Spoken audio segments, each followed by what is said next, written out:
여러분 혹시 우리 IMF 때를 기억하십니까?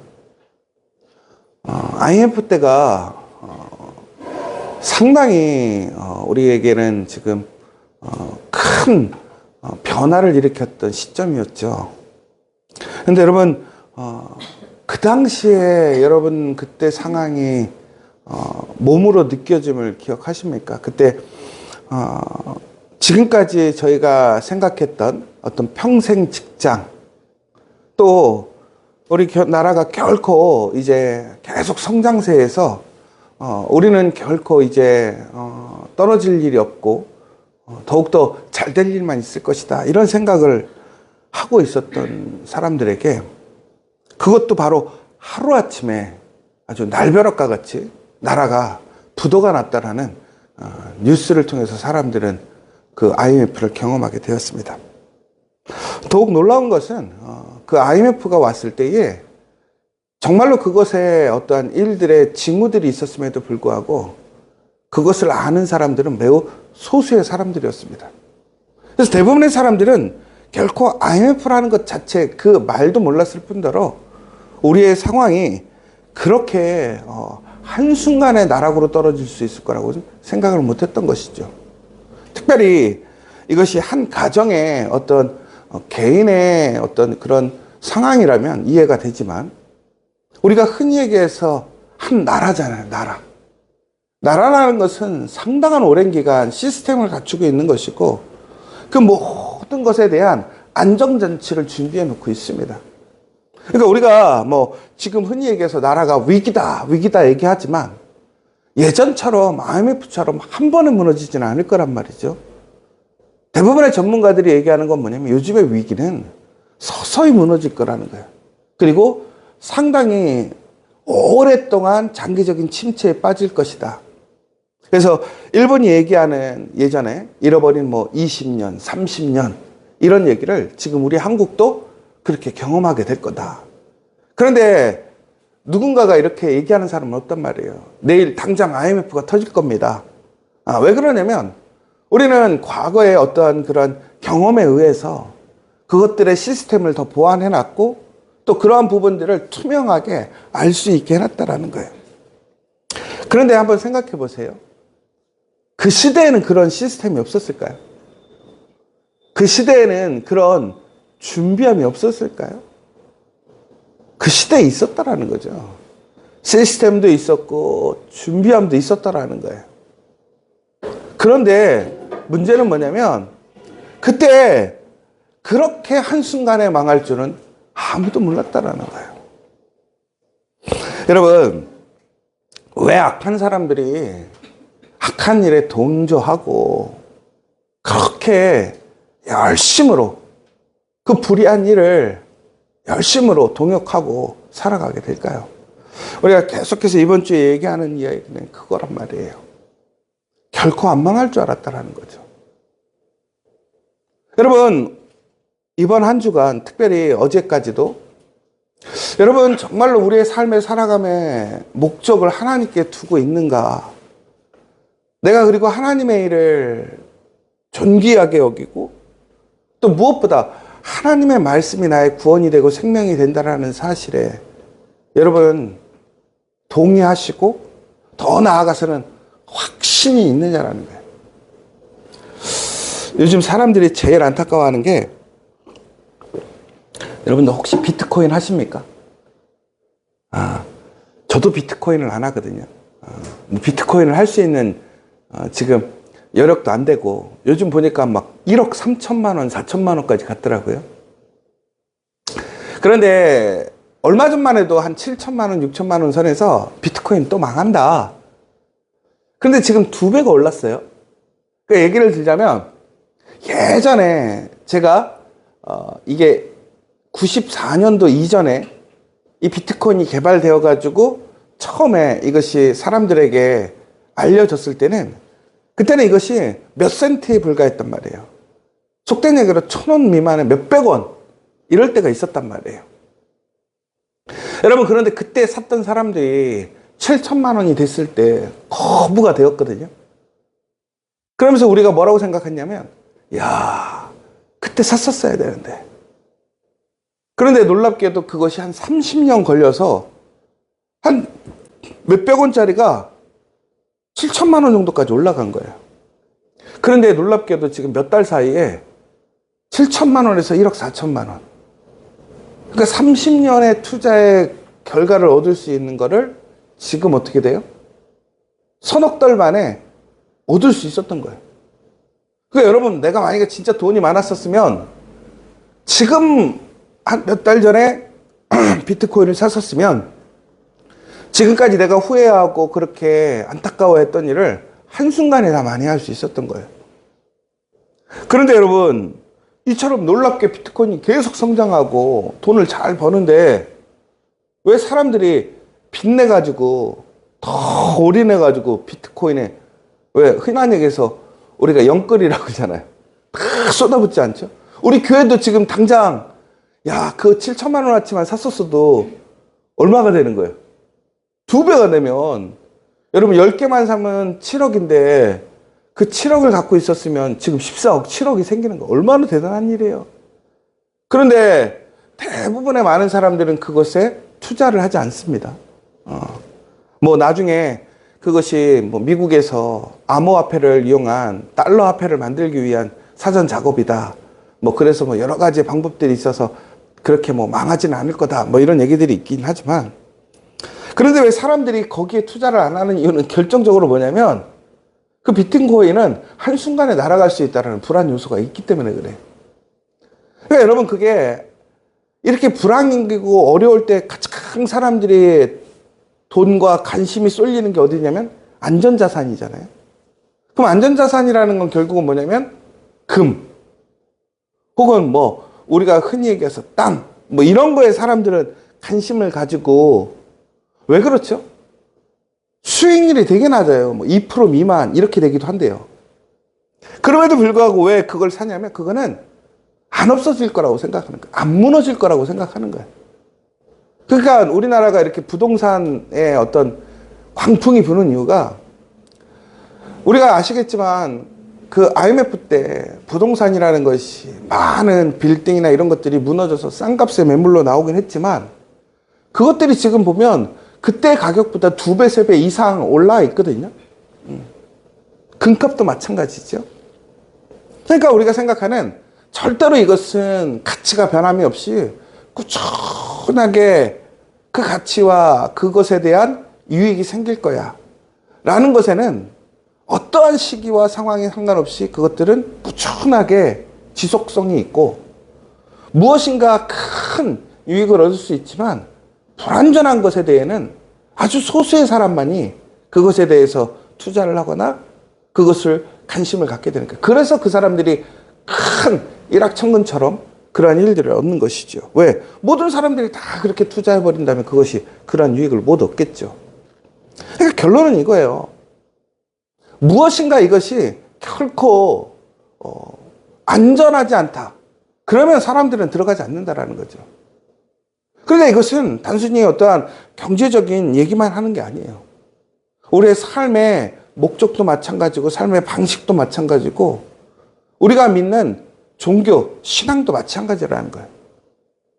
사람들은 그것은 결코 무너지지 않고 그것이 진리라고 믿기 때문에, 우리가 생각하는 불교인들은 불교를 믿는 거고, 이슬람 사람들은 이슬람을 믿는 거고, 우리 크리스천들은 하나님을 믿는 거예요. 근데 오늘 다시 한번 얘기해 주는 게 뭡니까? 절대로 안 무너질 거라고 믿는 사람들이 있어요. 그리고 그렇게 살아가는 사람들이 실질적으로 이 땅에서 그것을 보여준단 말이에요. 그러면 우리는 어떻게 되냐면, 여러분, 우리가 그리스도인으로서 믿음의 확신이 있지만 내가 그것을 알고 더 나아가서는 믿음의 삶의 체험을 갖고 있지만 실질적으로 내가 그 삶에 그러한 믿음의 확신을 가지고 언제까지 살아갈 수 있느냐라는 거예요. 여러분, 제가 비트코인을 투자를 하지 않는데도 불구하고 제가 비트코인에 투자를 해야 될까 말아야 될까 이런 생각을 해볼까요? 안 해볼까요? 여러분, 만약에 우리 교회에서 갑자기 이번 주에 우리 최성진 목사님이 밑에 여기 복권 가게 하나 생겼더라고요. 갑자기 우리 최 목사님이, 목사님, 제가 어제 최시현이랑 어디 가다가 정말로 그냥 아무런 생각 없이 복권 5장을 샀는데 그게 복권이 다 당첨됐어요. 그랬더니 20몇 억이 나왔어요. 이렇게 얘기를 했어요. 그럼 사람들이 훌륭하다. 야, 하나님의 복이다. 그렇게 하나님이 그렇게 사랑하시는 줄 알았어. 막 칭찬하다가 아마 여러분들 그 복권 가게 지나가면 그냥 지나가셔요? 아니면 잠깐 한번 들리시겠어요? 저 같아도 한번 들릴 것 같아요. 여러분, 누군가가 내가 지금까지 그렇게 그거 아니야. 그거 안 될 거야. 그거 되는 사람 거의 없어 라고 생각했는데 당장 내 옆에 전혀 안 될 것 같고 상관없는 사람이라고 생각했던 사람이 그러한 어떤 행제를 하거나 뭔가 그런 혜택을 받는 것을 보게 되면 우리는 순간적으로 그렇게 살아가요. 야, 이게 되긴 되는가 보다. 이게 확률 게임인 거지 분명히 되긴 되는가 봐. 그러면 갑자기 내가 지금까지 나는 어떤 일확천금을 원하거나 혹은 복권에 투자하거나 이런 것에 관심이 없다고 얘기하지만 나도 어떻게 돼요? 마음이 갈 수밖에 없는 거예요. 왜? 내 눈에 되는 것처럼 보이니까. 여러분, 당장 그것이 우리가 흔히 얘기해서 복권이 당첨된 사람들의 결과를 보자면 5년 안에 여러분, 근데 되게 웃긴 게 큰 복권에 당첨됐을 때 가장 먼저 바꾸는 게 뭔지 아세요? 복권에 당첨되면 제일 먼저 바꾸는 게 뭐 같으세요? 여러분들은 뭘 먼저 바꾸시겠어요? 집을 바꾸시겠어요? 우리 권사님 저렇게 착하다니까요. 어떤 통계에서 보니까 복권에 당첨되면 제일 먼저 바꾸는 게 배우자를 바꾼대요. 이게 얼마나 안타까운 얘기예요. 그러니까 여러분, 우리 배우자, 우리 가족 중에 복권 당첨된다고 좋아하지 마세요. 여러분, 이처럼 분명히 복권 당첨되면 좋은데 또 그것에 대해서 부정적인 얘기도 많단 말이에요. 10년, 20년을 지나서 복권 당첨자들의 삶을 봤더니 어떠느냐? 100명 중에 1명 외에는 정상적인 삶을 살아가는 사람들이 없더라는 거예요. 그러니까 우리가 그래서 이제 막 그런 얘기 하잖아요. 야, 일확천금이라는 것은 우리에게 도움이 되지 않고 그걸 지켜가는 사람은 그렇게 많지 않아. 그러니까 그런 거 바라지 말고 열심히 내가 땀 흘려서 내가 성실하게 정직하게 보는 것만이 나에게 주어지고 그것이 나에게 좋은 열매가 되고 우리 가족들이 다 함께 행복해지는 길이야. 알죠? 나도 안 버림받으려면 그렇게 안 해야죠. 그런데 중요한 거는 내 옆에서 그렇게 되잖아요. 여러분, 마음이 움직인다니까요. 근데 여러분 한번 생각해 보세요. 최 목사님이 저렇게 했다가 갑자기 정우람 전사님도 혹시나 하는 마음으로 됐어. 그럼 여러분 그 다음 주에는 어떻게 될까요? 아마 전교인이 가서 할걸요? 왜? 이번에 순서는 내가 아닐까? 그러면 아마 사람들이 그런 얘기도 할 거예요. 야, 우리 교회는 뭐가 있나 봐. 여러분, 이게 참 무서운 게 이런 거예요. 우리가 아무리 우리 안에 어떤 믿음의 어떤 신념이 있고 우리 안에 분명한 가치의 기준이 세워져 있고 소망이 있어도요. 여러분, 내 눈앞에 그것들이 잘 되고 유익을 얻고 그것을 통해서 실제적인 오늘의 어떤 누림의 삶이 있다고 그런다면 사람들은 그것을 바라볼 수밖에 없고 기울일 수밖에 없고 그것의 유익을 얻기를 원할 수밖에 없더라는 거예요. 여러분, 큰 성 바벨론이 그렇게 큰 나라를 세우고 모든 것을 자신들의 그러한 원칙과 세상의 룰을 만들었어요. 그랬더니 그 안에서 모든 사람들은 삶을 그것에 맞춰서 살아갔고 그걸 통해서 유익을 얻었다고 되어 있어요. 그런데 단순히 그것이 무엇이라고 되어 있냐면 단순히 비즈니스적인 관점에 이익만을 얻은 것이 아니라 그걸 통해서 자신들의 어떠한 삶의 어떤 문화적인 것 혹은 내 삶의 심리적인 것 그 밖에 모든 것들을 내가 그것을 통해서 얻고 유익을 얻고 살아가게 되었더라는 거예요.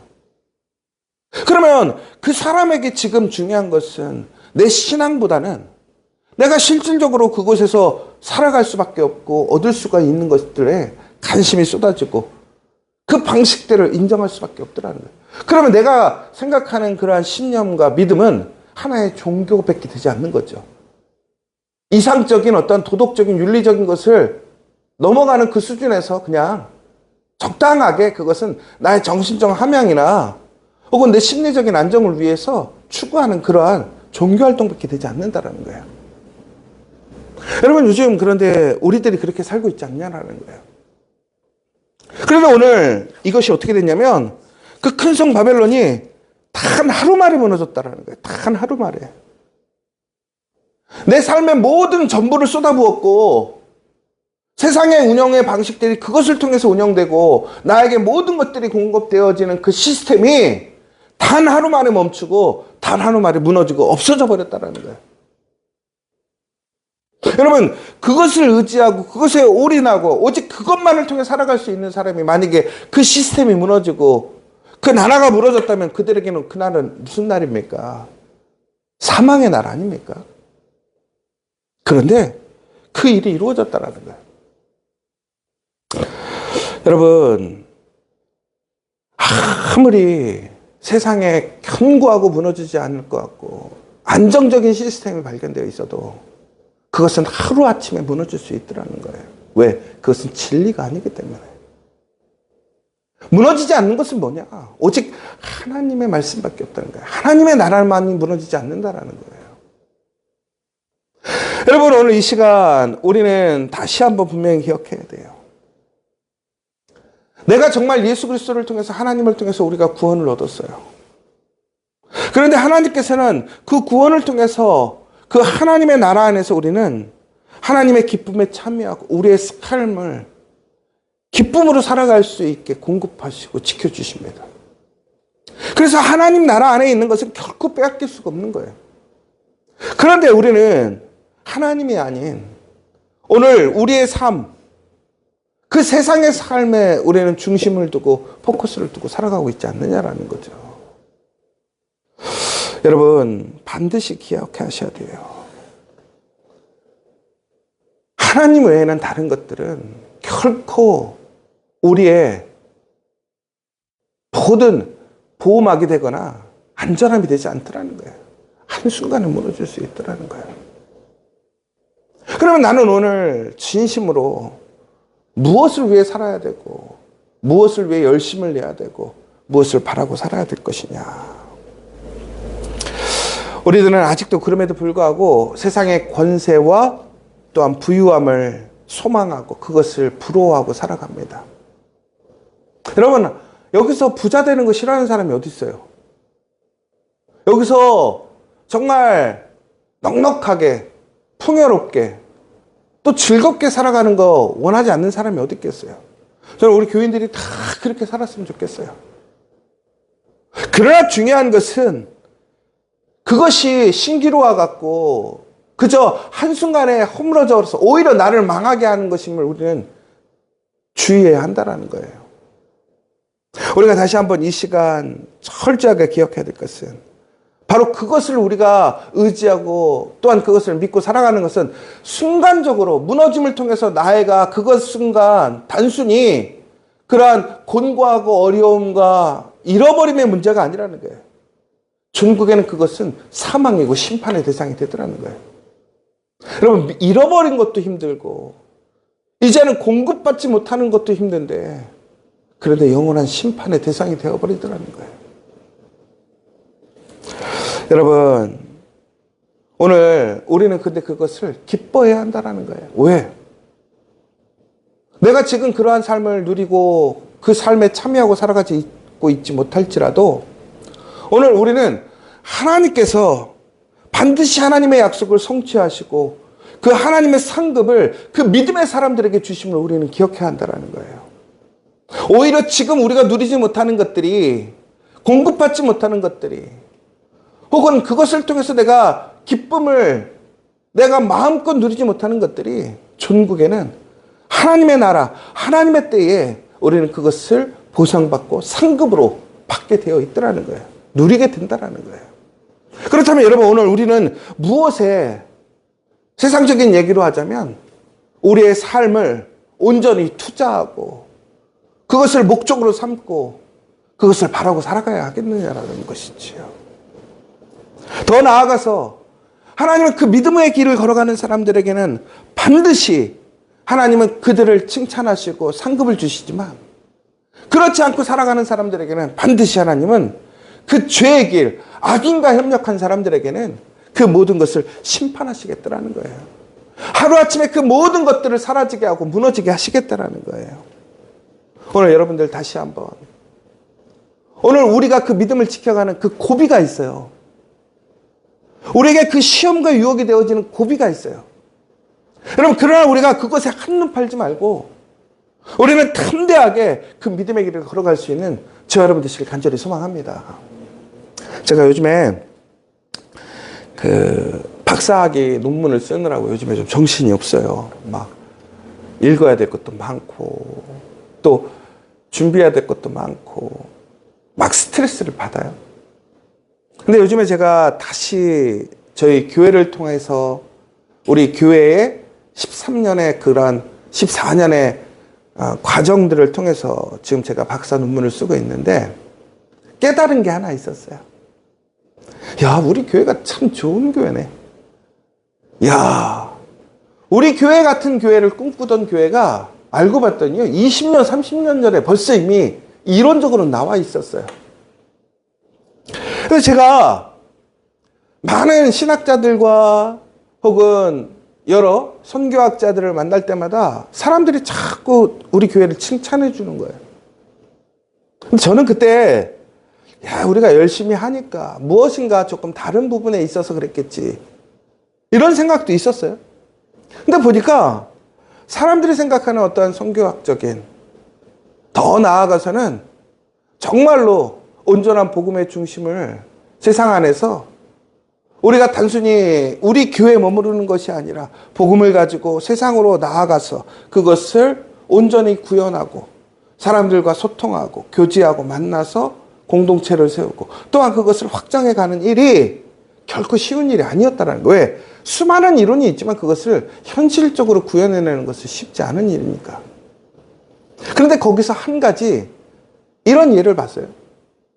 어느 시기에나 그러한 믿음 안에서 어떤 창조적으로 선교적인 상상력을 통해서 거룩한 일을 시작하고 그것에 어떤 부흥을 경험하는 교회들이 있단 말이에요.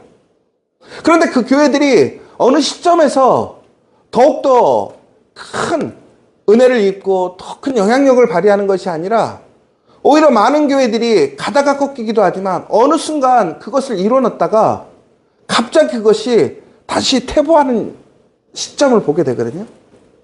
그 시점이 뭐냐면 갑자기 그때는 바뀌는 거예요. 무엇? 내 것을 지키려고 시스템을 구축해 놓은 곳에서 전통적인 고전적인 그냥 그 방식 안에 머물러서 우리 공동체로 담을 쌓기 시작하는 거예요. 그런데 바로 그때가 가장 위험한 시기가 되더라는 거예요. 그럼 왜 그런 줄 아십니까? 안정을 취하는 거예요. 안정을. 여러분, 지금까지 교회 개척을 해서 우리 교회가 오면서 가장 힘들었던 게 뭐냐면 매일매일 우리는 새로운 교회에 새로운 삶, 새로운 사역을 나아가야 한다는 그런 부담감이 있어요. 여러분, 그런데 그것이 은혜라는 거예요. 왜 그런지 아십니까? 오늘 내가 새로운 삶, 새로운 도전의 앞에 있기 때문에 오늘 우리가 내가 가진 것에 집중하지 않게 되더라는 거예요. 이게 무슨 얘기냐면 우리가 지금 불안하고 두렵고 또한 예측할 수 없는 상황에 있기 때문에 우리가 더욱더 철저히 하나님을 의지하고 하나님을 바라보고 말씀대로 나아갈 수밖에 없더라는 거예요. 그런데 그 시간들이 천국에는 어떻게 되느냐? 놀라운 하나님의 부어주심과 은혜를 경험하게 되었다는 거예요. 세상의 것을 의지할 것이 없었고 세상에서 공급받을 것이 없었음에도 불구하고 하나님만을 의지하고 걸어왔더니 상상할 수도 없고 이루어질 수도 없는 사역들이 이루어지고 말도 안 되는 교회가 운영이 되어지더라는 거예요. 그럼 우리가 사무총회를 통해서도 아시겠지만 우리 교회가 일반적인 교회 시스템이 아니거든요. 어떻게 운영이 되는지 참 신기해요. 여러분, 그런데 거기에 결론은 뭔지 아십니까? 무엇인가 특별한 사역을 한다. 아니에요. 그게 아니에요. 가장 핵심은 뭐냐면 철저히 하나님만을 바라보고 의지하더라는 거예요. 제가 아직도 자부할 수 있는 것은 우리 지저처치는 하나님이 가라면 가는 것이고 쓰라면 쓸 수 있는 교회라는 거예요. 그러나 우리가 그것이 흔들린다면 우리 교회는 위기가 온 거예요. 그러나 저는 아직도 기도할 때 그래요. 무엇인가를 크게 결정할 때 하나님이 가야 한다고 한다면 분명히 가지 못할 길이지만 갈 수 있다고 믿어요. 그리고 또한 반드시 가야 될 길이라고 생각하는데 하나님이 아니라면 안 갈 수 있어요. 왜? 내 앞의 길을 내가 안전하게 내가 확신하고 걸어갈 수 있는 길 앞에 서 있지 않기 때문에. 그러니까 하나님만을 의지할 수밖에 없는 거예요. 그런데 여러분, 우리가 확신하고 믿고 있는 그 길 안에 들어가기 시작하면 전국에는 우리는 하나님께 귀 기울이지 않습니다. 왜 사람들이 바벨론을 의지했을까요? 바벨론 안에서 모든 게 해결되니까 하나님께 귀 기울일 필요가 없는 거예요. 하나님 없이도 살 수 있을 거라고 생각하고 지금 너무 많은 것을 누리니까. 그런데 중국에는 어떻게 됐어요? 그 모든 것들이 하나님의 입김 하나에 하루아침에 사라지더라는 거예요. 여러분, 우리가 지금 믿고 의지할 것은 뭐냐? 하나님밖에 없어요. 여러분, 우리의 그 믿음의 임계점을 돌파하는 저와 여러분 되시길 간절히 소망합니다.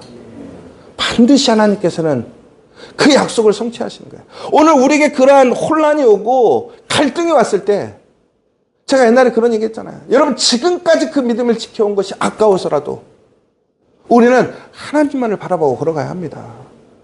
그러면 반드시 우리는 무너지거나 사라지거나 없어지는 것이 아니라 영원히 더욱더 온전하게 우리에게 주어지는 하나님의 나라, 그 상급, 그 기쁨에 참여할 것을 믿으면서 오늘도 여러분 많은 시험과 어려움이 있지만 그 믿음을 견고하게, 담대하게, 묵묵히 지켜가는 저와 여러분 되시기를 간절히 소망합니다.